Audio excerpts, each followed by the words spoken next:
Friends, எல்லாருக்கும் வணக்கம். இன்றைக்கி புது வீடியோ ஒன்று அப்லோட் பண்ணியிருக்கேன். புது தோசை தவா வாங்கினத விளாக் தான் உங்களுக்கு இப்போ அப்லோட் பண்ணிகிட்ருக்கேன்.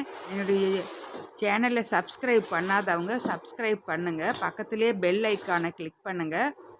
அப்போ தான் நான் போடுற அடுத்தடுத்த வீடியோ உடனே கிடைக்கும். பாருங்கள், இந்த தோசை தவா அன்பேக் பண்ணி வெளியே எடுத்துட்டேன். இது போத்தீஸில் வாங்கினதுங்க. இதனோட ரேட் வந்து 2350 ரூபா, 100 ரூபா டிஸ்கவுண்ட்டோடு கிடைச்சது. இது சிலிக்கான் கவர் ஹேண்டிலுக்கு போடுறதுங்க. இது ரொம்ப யூஸ்ஃபுல்லாக இருக்கும். பாருங்கள், இது எப்படி போடுறதுன்னு சொல்லி உங்களுக்கு போட்டு காமிக்கிறேன். இது நாங்கள் போட்டோம்னா எங்களுக்கு துணி எதுவும் இல்லாமே நல்லா வந்து தோசை தவாவை யூஸ் பண்ணிக்கலாம். ரொம்ப ஈஸியாக போட்டாச்சு. இது வந்து நாங்கள் தோசை தவாவை வந்து கையில் எடுக்கிறப்போ வைக்கிறப்ப எங்களுக்கு எந்த பிரச்சனையும் துணி எதுவுமே வேண்டியதில்லை.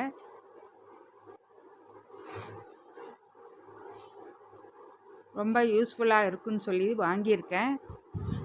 ஃப்ரெண்ட்ஸ், வாங்க இதை எப்படி பழக்கிறதுன்னு சொல்லி உங்களுக்கு செஞ்சு காமிக்கிறேன். இப்போ ஸ்டவ்வில் வச்சுருக்கேன். இது தோசைக்கல்லை ஃபஸ்ட்டு திருப்பி வச்சு நாங்கள் நல்லா ஆயில் அப்ளை பண்ணி நல்லா ஸ்ப்ரெட் பண்ணி விடணும். அந்த அடிப்பகுதிக்கு வந்து நல்லா ஆயில் சொதன்னு பூசி நல்லா அப்ளை பண்ணி எல்லா இடமுமே சைடு விளிம்பு எல்லாமே படுற மாதிரி ஆயில் அப்ளை பண்ணிடணும். பாருங்கள், இப்போ ஆயில் நல்லா கீழே அப்ளை பண்ணிட்டு இருக்கேன். பண்ணி முடித்ததும் கல்லை திருப்பி வச்சுக்கலாம். திருப்பி வச்சு இங்கே மேல் பகுதியிலும் நல்லா ஆயில் அப்ளை பண்ணிடணும். நல்லா சொதன்னு நல்லா எண்ணெய் காப்பு போட்ட மாதிரி நல்லா ஆயில் அப்ளை பண்ணிடலாம். ஃபஸ்ட்டு வந்து நாங்கள் கல்லை பழக்கிறதுக்கு முன்னாடி இதே ப்ரொசீஜரில் செஞ்சிங்கன்னா உங்களுக்கு லைஃப் லாங்கு தோசை நல்லா நாங்கள் சொல்கிற மாதிரி நான்ஸ்டிக் கல்லாகவே மாறிடும். எண்ணெய் இல்லாமையும் நீங்கள் சுடலாம். எண்ணெய் ஊற்றி ரோஸ்ட் தோசையாக வேணும்னாலும் சுட்டு எடுத்துக்கலாம். அந்த அளவுக்கு நல்லா யூஸ்ஃபுல்லாக இருக்கும். பாருங்கள், ஆயில் நல்லா ஃபுல்லாக அப்ளை பண்ணிட்டேன். இப்போ ஸ்டவ்வை ஆன் பண்ணி லோ ஃப்ளேமில் வச்சுக்க போகிறேன். பாருங்கள், லோ ஃப்ளேமில் வச்சாச்சு. இப்போ கம்ப்ளீட்டாக ஆயில் அப்ளை பண்ண கல்லை எடுத்து நாங்கள் ஸ்டவ் மேலே வச்சிடலாம். வச்சு நல்லா ஆயில் வந்து நல்லா ஈவனாக எல்லா இடமே பட்டிருக்கணும். சைடு விளிம்பு ஃபுல்லாகவே பட்டு இருக்கணும். சொதன்னு எண்ணெய் காப்பு போட்ட மாதிரி போட்டுட்டு லோ ஃப்ளேமில் வச்சு ஒரு 5 to 6 மினிட்ஸ் அதை அப்படியே விட்டுடுங்க. லோ ஃப்ளேம்லேயே கல் நல்லா சூடேறட்டும். அந்த ஹீட் வந்து கல் ஃபுல்லாகவே ஈவனாக பரவும். நல்லா பரவி பாருங்கள், நல்லா புகை வர்ற அளவுக்கு நல்லா ஹீட் ஆகிடுச்சி. உங்களுக்கு நல்லா தெரியும், புகை நல்லா ஃபுல்லாக வருது பாருங்கள். அந்த மாதிரி நல்லா புகை வர்ற ஸ்டேஜில் ஹை ஃப்ளேமில் 1 நிமிஷம் மட்டும் வைங்க. வச்சு கல்லை வந்து ரிமூவ் பண்ணி தனியாக எடுத்து வச்சிடலாம். ஸ்டவ் ஆஃப் பண்ணிவிடுங்க. நல்லா தனியாக தூரமாக எடுத்து வச்சு நல்லா அந்த தோசை கல் வந்து நல்லா ரூம் டெம்பரேச்சருக்கு கூலிங் ஆகணும். நல்லா கூலிங் ஆகிறதுக்கு டைம் கொடுத்துருங்க. இப்போ மறுபடியும் நல்லா எண்ணெயை அப்ளை பண்ணி அந்த தோசை தவாவில் இருக்கிற எண்ணெயோடு இன்னும் கொஞ்சம் எண்ணெயை அப்ளை பண்ணி மறுபடியும் ஸ்டவ்வில் வச்சு அதே மாதிரி ஒரு 5 to 6 மினிட்ஸு விட்டு நல்லா புகை வர்ற அளவுக்கு நல்லா சூடு ஏறினதும் ஒரே ஒரு நிமிஷம் மட்டும் ஹை ஃப்ளேமில் வச்சு ரிமூவ் பண்ணிடணும்.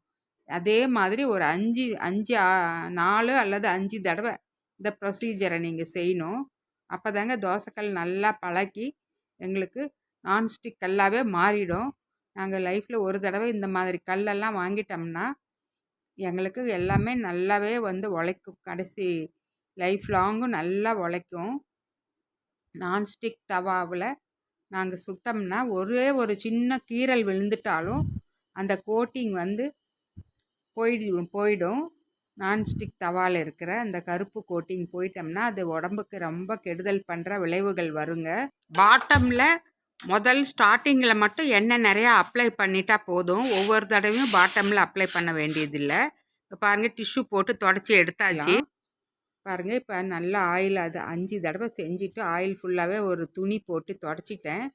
ஒரு ஆனியனை கட் பண்ணி இது மாதிரி நீட்டை வாக்கில் அறுத்து கல் மேலே நல்லா அப்ளை பண்ணி விட்டுடுங்க. தவாவை ஆன் பண்ணிவிடுங்க. ஸ்டவ்வை ஆன் பண்ணி நல்லா ஆயில் மறுபடியும் ஒரு டேபிள் ஸ்பூன் அளவுக்கு ஊற்றி ஆனியன் வந்து இந்த ஆயிலில் வந்து நல்லா ஃப்ரை ஆகணும். கோல்டன் ப்ரௌன் வர்ற வரைக்கும் நல்லா ப்ரௌன் ஆகணும். இப்போவும் இந்த ஸ்டேஜ்லேயும் ஸ்டவ் வந்து எங்களுக்கு லோ ஃப்ளேமில் தான் வச்சு செய்யணும். நீங்கள் ஹை ஃப்ளேம்லேயே ஸ்டார்டிங்கில் பழக்கக்கூடாது. பாருங்கள், லோ ஃப்ளேம்லேயே இந்த ஆனியன் வந்து நல்லா டீப் ஃப்ரை ஆகிற அளவுக்கு டைம் கொடுத்துடணும். பாருங்கள், நல்லா கலர் கொஞ்சம் கொஞ்சமாக சேஞ்ச் ஆகிட்டு வருது. ஆனியனோட கலரு கோல்டன் ப்ரௌன் ஆகிட்டு வருது. ஆயில் வந்து நான் கொஞ்சம் நல்லாவே சொதன்னு ஊற்றி தான் டீப் ஃப்ரை பண்ணணும்.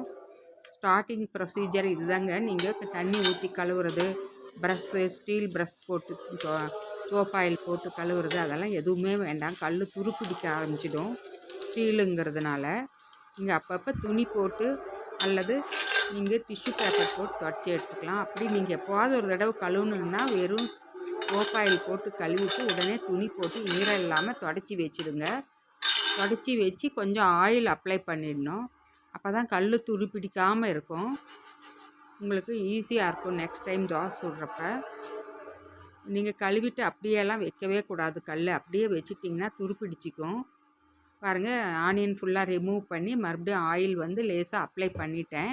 இப்போ தோசை வந்து எப்படி ஊற்றுறதுன்னு பார்க்கலாம். பாருங்கள், முதல் தோசை நல்லா கெட்டியான தோசை மாவு, அது இட்லி மாவில் தான் ஊற்றியிருக்கேன். தண்ணி கலக்காமல் இட்லி மாவு பேட்டரை அப்படியே ஊற்றி கொஞ்சம் திக்கான தோசையாக ஊற்றிக்கலாம். முதல் தோசை அப்படி தாங்க ஊற்றணும். கொஞ்சம் திக்காக ஊற்றி எடுத்துக்கலாம். கொஞ்சம் ஆயில் அப்ளை பண்ணிக்கலாம் இதுக்கும். இப்போ இந்த ஸ்டேஜ்லேயும் ஸ்டவ் வந்து எங்களுக்கு லோ ஃப்ளேமில் தான் இருக்கணும். ஹை ஃப்ளேம்லேயே வைக்காதீங்க. லோ ஃப்ளேம்லேயே தான் பழக்கணும். ஃபஸ்ட்டு ஸ்டார்டிங் ப்ரொசீஜர் இப்படி தாங்க செய்யணும். இப்போ இதை கொஞ்சம் மூடி வைக்கலாம். நல்லா மூடி வச்சு ஒரு 20 செகண்ட்ஸ் ஆனதும் ரிமூவ் பண்ணி பார்க்கலாம். மூடி எடுத்துகிட்டு பார்த்திங்கன்னா தோசை லைட்டாக ஓரமாலாம் தூக்கி இருக்கும். அப்படியே திருப்பி போடுங்க. பாருங்கள், எவ்வளோ ஸ்மூத்தாக வந்துடுச்சு. இப்போ தோசைக்கல் வந்து நல்லா பழக்கிட்டோம், கரெக்டான ப்ரொசீஜரில் நாங்கள் பழக்கிட்டோம்னு சொல்லி நீங்கள் புரிஞ்சிக்கலாம். முதல் தோசை நல்லா கிளியாமல் நல்லா நீட்டாக இப்படி அழகாக எடுக்க வருது பாருங்கள். ஆனால் இப்போ வந்து ஸ்டவ்வை நீங்கள் ஹை ஃப்ளேமில் வச்சுவே செய்யக்கூடாது. இப்போவும் நீங்கள் லோ ஃப்ளேம்லேயே தான் வச்சு இப்போ ரெண்டாவது தோசையை நீங்கள் நார்மலான தோசை பேட்டர் உங்கள் வீட்டில் எப்படி தோசை சுடுவீங்களோ தண்ணி கலந்து அதே மாதிரியான பேட்டரில் ஊற்றுங்க. ஊற்றி நல்லா இந்த தோசையும் நல்லா ஸ்ப்ரெட் பண்ணி விடுங்க. கல் ஃபுல்லாக ஸ்ப்ரெட் ஆகணும். இப்போ கல் ஃபுல்லாகவே ஸ்ப்ரெட் ஆகிட்டா கல் ஃபுல்லாக எங்களுக்கு பழக்கிடும்.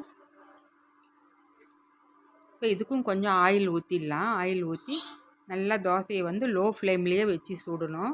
இப்போ இது மாதிரி செஞ்சு 2 தோசை நாங்கள் யூஸ் பண்ண முடியாது, எடுத்துடலாம். 2 தோசையும் எடுத்து காக்காவுக்கு ஏதாவது நாங்கள் வச்சிடலாம். அப்புறம் நீங்கள் அடுத்த நெக்ஸ்ட்டு தோசை வந்து நீங்கள் சாப்பிட்றதுக்கு யூஸ் பண்ணிக்கலாம். இதுவும் லோ ஃப்ளேம்லேயே தான் இருக்கணும். பாருங்கள், அப்படியே நீங்கள் லோ ஃப்ளேம்லேயே வச்சுருந்தீங்கன்னா கல் லேசாக வந்து தோசை சிகப்பு கலர் ஆகிடுச்சு. இப்போ இந்த ஸ்டேஜில் திருப்பி போட்டுக்கலாம். பாருங்கள், இதுவும் நல்லா ஸ்ப்ரெட் ஆகி மாவு எல்லா பக்கமும் நல்லா ஒரே மாதிரி கிளியாமல் வந்திருக்கு. பாருங்கள், எல்லா இடமும் நல்லா பழக்கிட்டோம். ஃபஸ்ட்டு எடுத்தது நீங்கள் தண்ணியில் கழுவுறது அது மாதிரியெல்லாம் எதுவும் செஞ்சிட போகிறீங்க. இரும்பு தோசைக்கல் பழக்கிற விதமே இப்படி தாங்க. இந்த ப்ரொசீஜர்லேயே நீங்கள் செஞ்சு பார்த்தீங்கன்னா தோசைக்கல் லைஃப் லாங் எங்களுக்கு ரொம்ப நாளைக்கு நல்லா உழைக்கும். நான்ஸ்டிக் கல் வாங்கி எங்கள் உடம்பை நாங்களே கேடு விளைவிக்க வேண்டியதில்லை. ஒரே ஒரு கோடு விழுந்தாலும் போயிடும். அந்த கோட்டிங் போயிடுச்சுன்னா ரொம்ப ரொம்ப ஆபத்தான விளைவுகள் வரும்னு சொல்லி இப்போ டாக்டர்ஸ் எல்லாமே ரெக்கமெண்ட் பண்ணுறாங்க. இந்த தோசை ரெடி ஆகிடுச்சி. இதை ரிமூவ் பண்ணி எடுத்து வச்சிடலாம். இது மாதிரி தாங்க தோசைக்கல்லை பழக்கணும். நீங்கள் இது மாதிரி செஞ்சு பாருங்கள். செஞ்சு பார்த்து உங்கள் ஃபீட்பேக்கை கமெண்ட்ஸ் போடுங்க. மறக்காமல் என்னோடய சேனலை சப்ஸ்கிரைப் பண்ணுங்கள். பாருங்கள், அந்த சிலிக்கான் கவரையும் ஹேண்டிலையும் மாட்டிட்டேன். அந்த ஹோலில் வந்து விட்டு வெளியே எடுத்து நல்லா வெல்க்ரோவோட ப்ரெஸ் பண்ணி விட்டுடுங்க. அமுத்தி விட்டுட்டிங்கன்னா உங்களுக்கு துணி போட்டு நீங்கள் கிச்சன் டவல் போட்டு யூஸ் பண்ண வேண்டியதே இல்லை. அப்படியே எடுத்து வைக்கலாம் கல்லை தூரமாக. இப்போ கல்லிலிருந்து ஸ்டவ் மேலேருந்து கல்லை எடுத்துடணும். நீங்கள் எடுத்து நல்லா ஆயில் அப்ளை பண்ணி வச்சுடுங்க. அடுத்த நாள் சுடுறதுக்கு ஈஸியாக இருக்கும். என்னோடய சேனலை சப்ஸ்கிரைப் பண்ணுங்கள். நான் மறுபடியும் அடுத்த ஒரு இன்ட்ரெஸ்டிங்கான வீடியோவில் சந்திக்கிறேன். பாய்.